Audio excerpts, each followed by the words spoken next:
ఇరాన్తో యుద్ధం కోసం మొదలుపెట్టిన ఆపరేషన్ ఎపిక్ ఫ్యూరీ ముగిసిందని అమెరికా విదేశాంగ మంత్రి రూబియో ప్రకటించిన కాసేపటికే అధ్యక్షుడు ట్రంప్ మరో ప్రకటన చేశారు.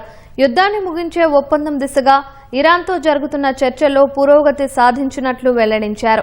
ఈ నేపథ్యంలో హర్ముజ్ జలసంధి ద్వారా నౌకలకు భద్రత కల్పించేందుకు చేపట్టిన ప్రాజెక్టు ఫ్రీడమ్ను తాత్కాలికంగా నిలిపివేసినట్లు తెలిపారు. ఈ మేరకు తన సొంత సామాజిక మాధ్యమం ట్రూత్ సోషల్లో ట్రంప్ ఒక పోస్టు పెట్టారు. ఇరాన్ ప్రతినిధులతో పూర్తి తుది ఒప్పందం దిశగా గొప్ప పురోగతి సాధించినట్లు అందులో వివరించారు. పాకిస్తాన్ ఇతర దేశాల అభ్యర్థన మేరకు ఇరాన్కు వ్యతిరేకంగా చేపట్టిన పోరాటంలో అద్భుత సైనిక విజయం సాధించామని తెలిపారు.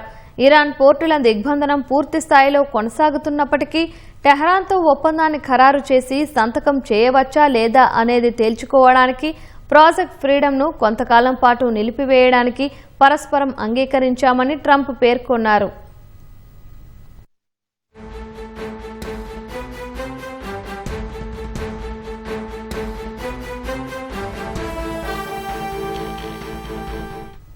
హర్ముజ్ జలసంధి మూసివేత కారణంగా చిక్కుకుపోయిన వాణిజ్య నౌకలను సురక్షితంగా బయటకు తరలించేందుకు సోమవారం ప్రాజెక్టు ఫ్రీడమ్ను అమెరికా చేపట్టింది. ఈ సందర్భంగా ఇరాన్కు చెందిన పలు చిన్న పడవలను ధ్వంసం చేసినట్లు అమెరికా సెంట్రల్ కమాండ్ పేర్కొంది. ఇందుకు ప్రతీకారంగా ఇరాన్ తమ దేశంపై దాడులు చేసినట్లు యుఏఈ ప్రకటించింది. ఆ దాడుల్లో 3 భారతీయులు గాయపడినట్లు తెలిపింది. ఈ దాడులను భారత్ ఖండించింది. చర్చల ద్వారా సమస్య పరిష్కరించుకోవాలని ప్రధాని నరేంద్ర మోదీ సూచించారు.